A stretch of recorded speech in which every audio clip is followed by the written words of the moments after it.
Welcome back to Up the Villa podcast. Freshly back from her first away trip is Hannah. How are you? I'm good. I probably wouldn't have been as good if we got to full time at 0-0, but very happy that I managed to see a win.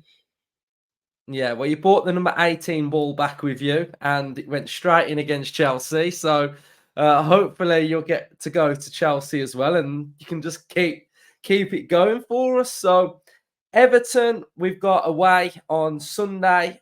A tough game. I think it's going to be a tough game. How are you feeling about it? Yeah, it's one of them. We face a team that we have really good form against of late, apart from the cup game this season where we did lose, but it's still never a nice place to go, is it? I don't think. I don't think anyone enjoys going to Goodison.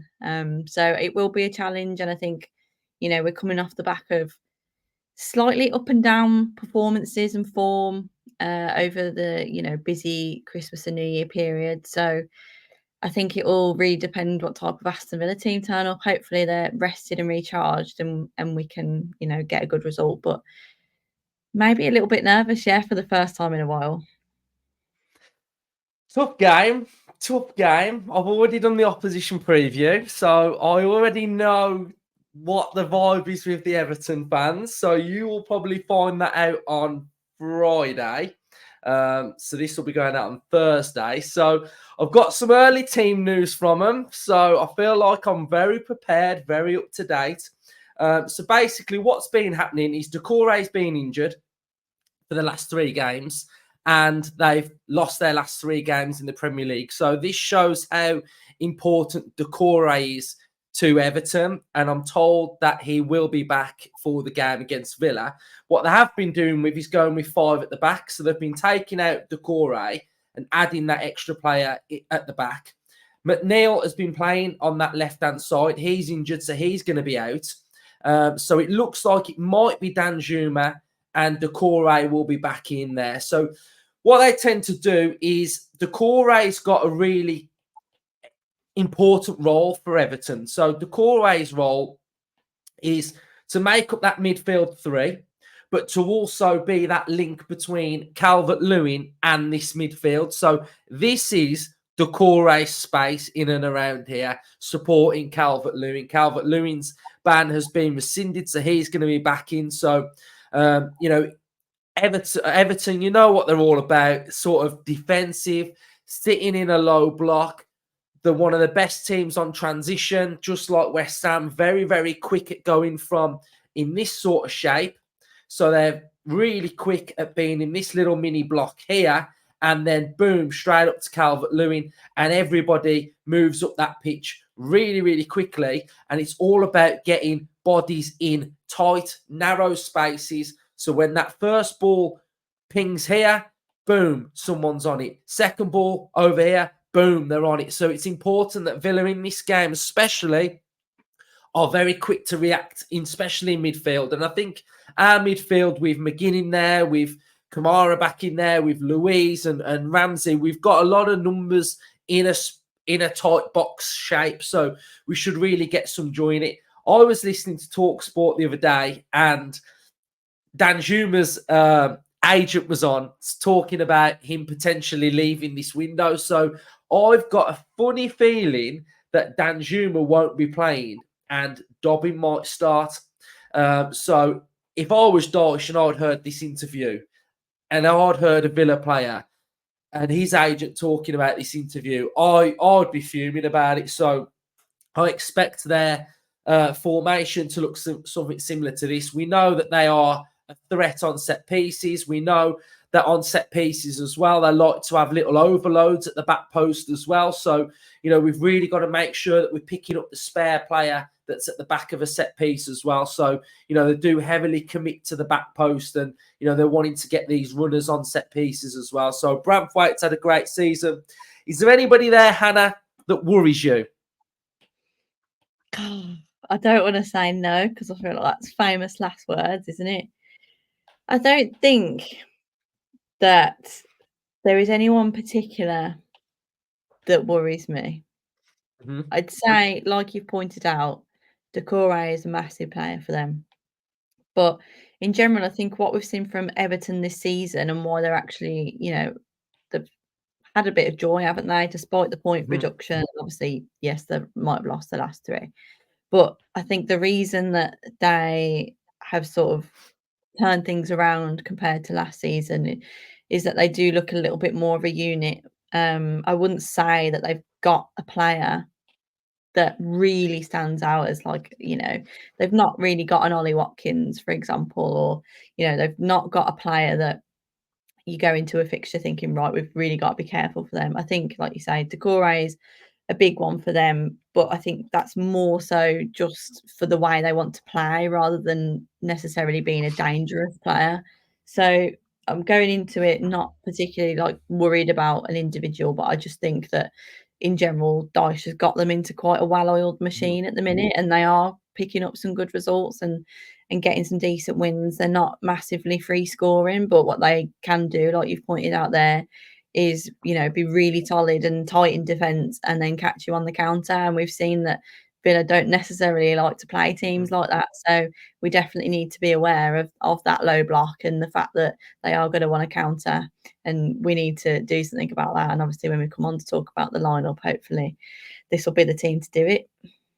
Yeah, I mean, I'm pretty confident about this game. I think if I look at how I expect the game to go and Villa to control the ball, control the game, dictate the play, and just be very comfortable in how we play, I feel fine about it.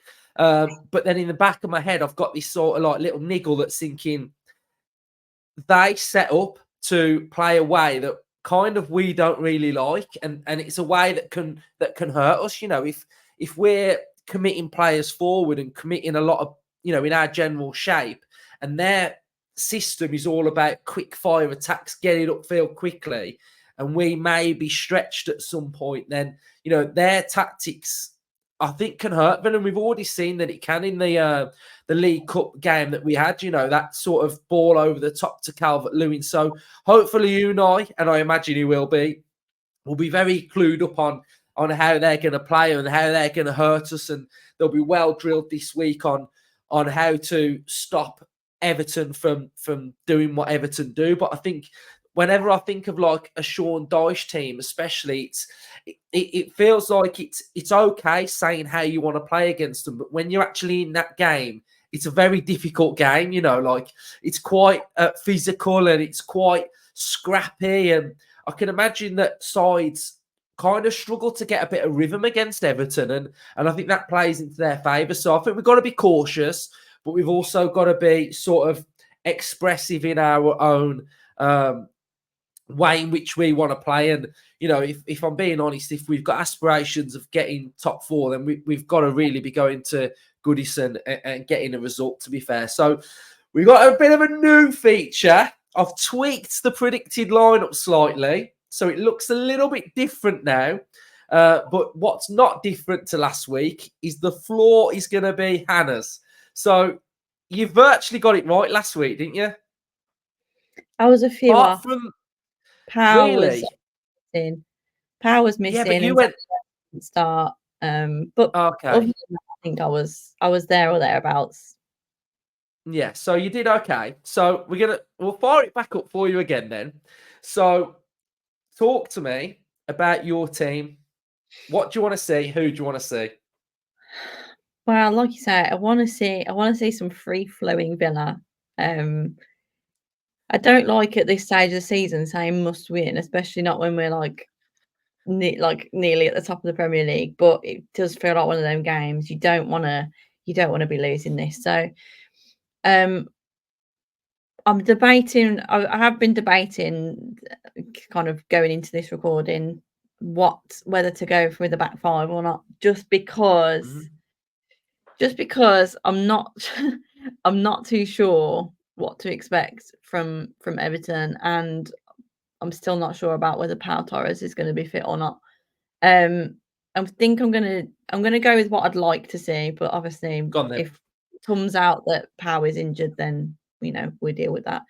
Um, Martinez obviously chooses himself. So Yeah, he hold on then.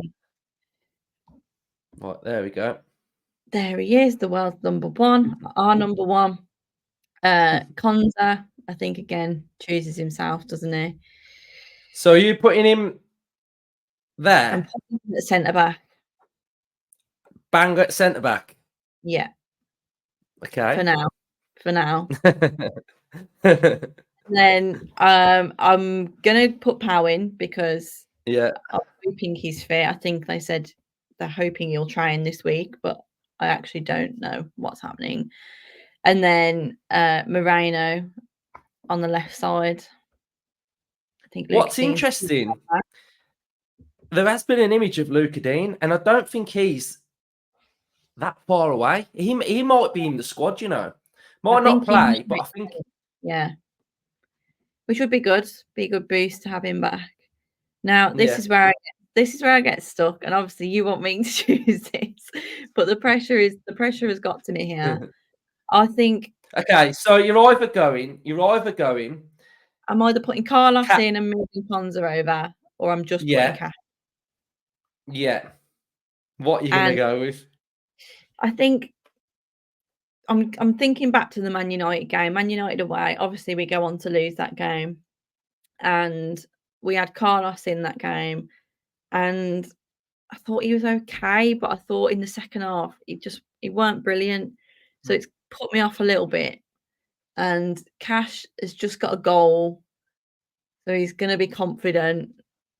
I'm Mhm. gonna put Cash in. I'm gonna just go with the Yeah, 4. I think if Pau yeah. Torres is fit, then we bring Carlos in and maybe even long lane, you move Konza out. I don't know, but I'm gonna go Mm. with the flat 4.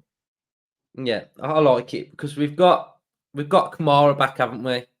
Yeah. So he can protect a little bit. So well, we might as well we'll go these two because I think they're pretty obvious, aren't they? You're not going to Yeah. pick no one out other than those two, are you? So we'll go with those two. So either side of those two, then, what's your pick?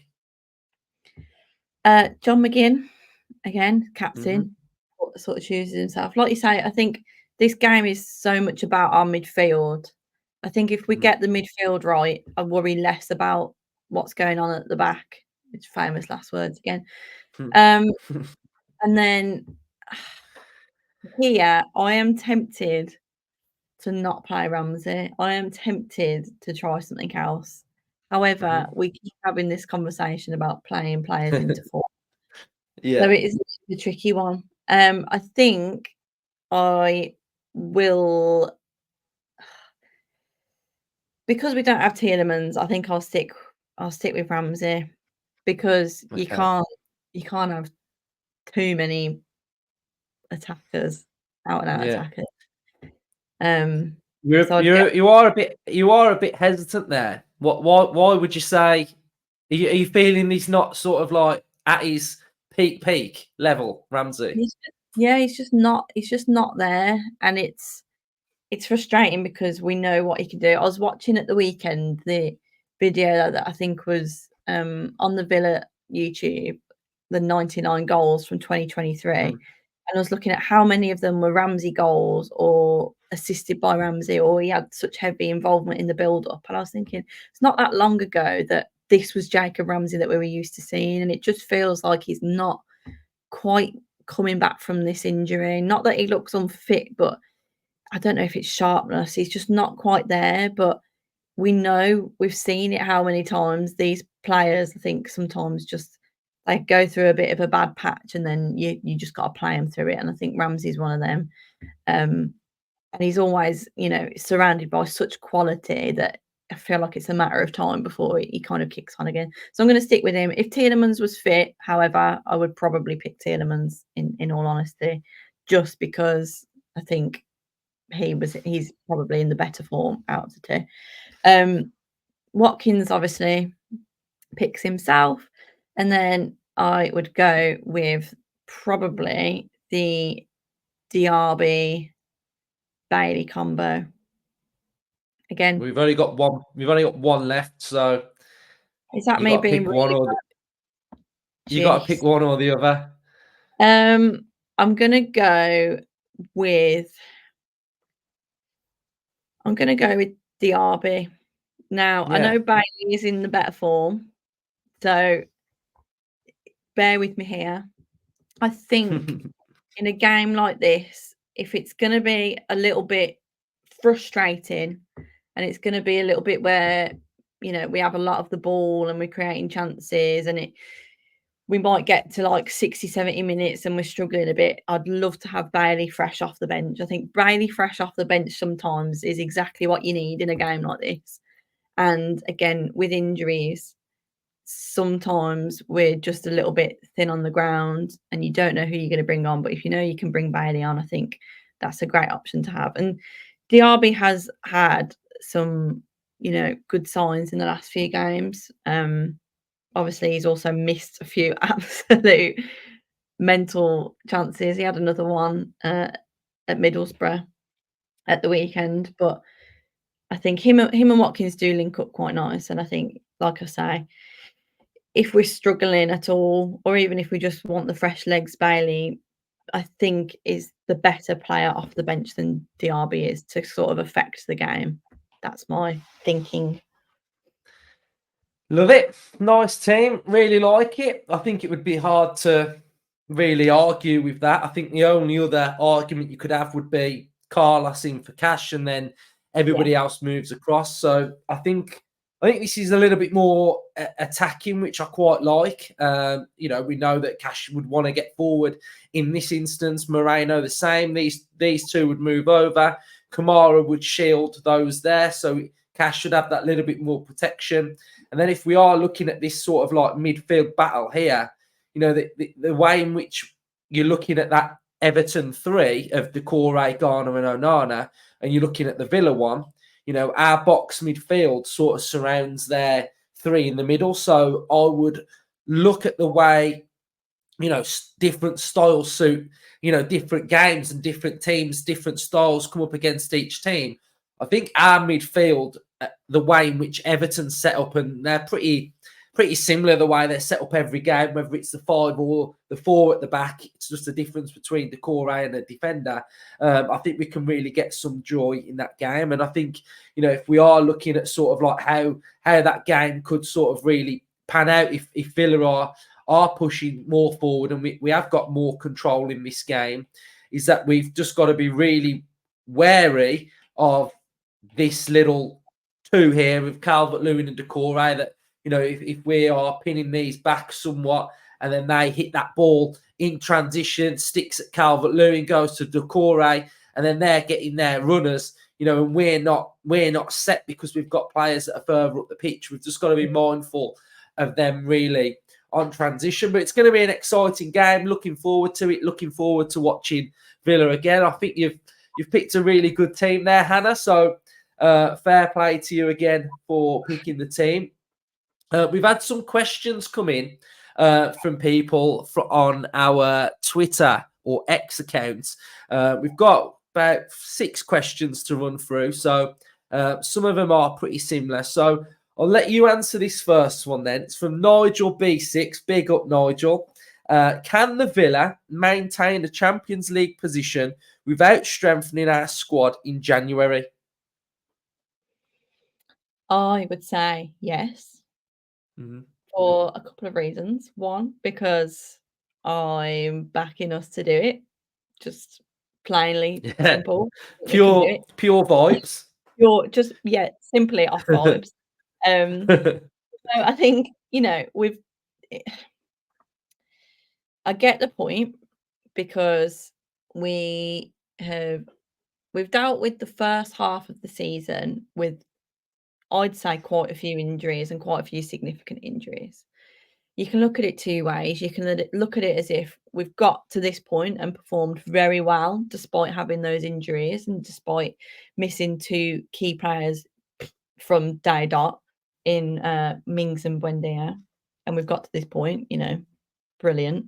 And if we continue on that form and set the same trajectory and potentially bring a couple of those players back from injury, then why can't we? However, obviously we do have to weigh up that throughout the season you factor in fatigue, you factor in more games. We don't know how far we're going to get in the different competitions. So yes, there are probably a few more challenges in the second half of the season, but I can't see there being that much of a difference in like the quality that we currently have that would mean that our performances drop off to the point that we can't get top four. So I would say yes, we can. Obviously, that's going off the basis of making do rather than having extra players, which are nice to have. So if you ask me, would I like to sign players? Obviously, yes. Obviously, I think that would better our chances. But can we do it without strengthening or whatever, making additions? I think you have to say yes. Would you want to bet against us? I think why aren't we when we've got this far? Yeah, I think it's like anything as well, isn't it? Sometimes you can sign a player and that takes them 3 or 4 months to bed in. So Yeah, for the vibe of sort of saying we want these new players to come in, if a new player comes in, you're saying that they've got to hit the ground running straight away and dislodge somebody in our team anyway. So you like who and I said really, players are only going to come in if they're better than the ones we've got. So yeah. there we go. Really, we've had quite a few on the transfer window, so some of them are pretty similar. So this is a good one from David. David Hanna. He's put, my question is, with teams like Spurs below us strengthening and our business looking very quiet, are these few games with Everton must win? Should we be worried by teams like Spurs and their business and how it affects us? How it affects our Premier League position? I'll touch on it, and then Hannah, you can touch on anything if you want after. Basically, I don't think Villa would look at another club and think, oh shit, like they've just bought that player. Like we now need to go out and like get a player because they have really. I think as a fan, you can look at that and think, oh God, I've got Timo Werner. I'd like him at Villa, but I don't think Unai would look at that at all and think he'd just be like, well, I'll beat you with our team, and I think that's the way we would look at it. Really, I think, yeah, if you stand still and everybody around you keeps buying and getting better players, then eventually you're going to be bang in trouble. But I think January, I think that's not a market where I would be like really worried like that. I think in the summer, if it was happening in the summer and we got to August, I'd be like, oh Christ, like we haven't signed anyone. But yeah, I don't think I'm worried about Spurs strengthening. Are you? No, I think what I would say, and it is a fair point, but I'd say look back to this time last year. I think we had loads of comments, and it was a point of debate on the podcast about, who do we need to sign? Because, Chelsea are signing loads of players, so and so are signing players. So it's probably something that happens every transfer window, particularly in January, because the season's still ongoing and you're constantly, in competition with the teams around you. But I'd look back at last window. Did we sign two? I think we signed two. Did we get? Was it Duran and Moreno? Moreno. So two players who came in for a purpose. They were clearly signings that had been thought out, and we got them at the right price. And we went on and had an exceptional second half of the season, and it didn't matter that the teams around us had done other business. It mattered what Aston Villa did. And I think the main philosophy that we've seen in the last few years really at Villa is that we don't need to sign a player for the sake of signing a player. So just because Spurs have signed XYZ doesn't mean Villa need to go and sign XYZ. I think it means that we need to adapt the way we play when we play those teams. I think it means that when we go into the market, we need to, form, our squad around the way the league is changing. But I don't think like on a club level and the way, Unai Emery wants to run Aston Villa, it's going to change what we do at all. I think anyone that comes in will be because the manager has wanted them for a reason, not because we're reacting to the business of other teams. I don't think that's the way we work. Yeah, I agree. And then we've got another question here. I think it's from Matt C. I think crop the name out. So I think it's Matt C. Is it time to bring Conser back at centre back? Hannah's answered your question because that's Yeah. what she's done in the predicted lineup. Or does Carlos' physicality make a difference in games like this?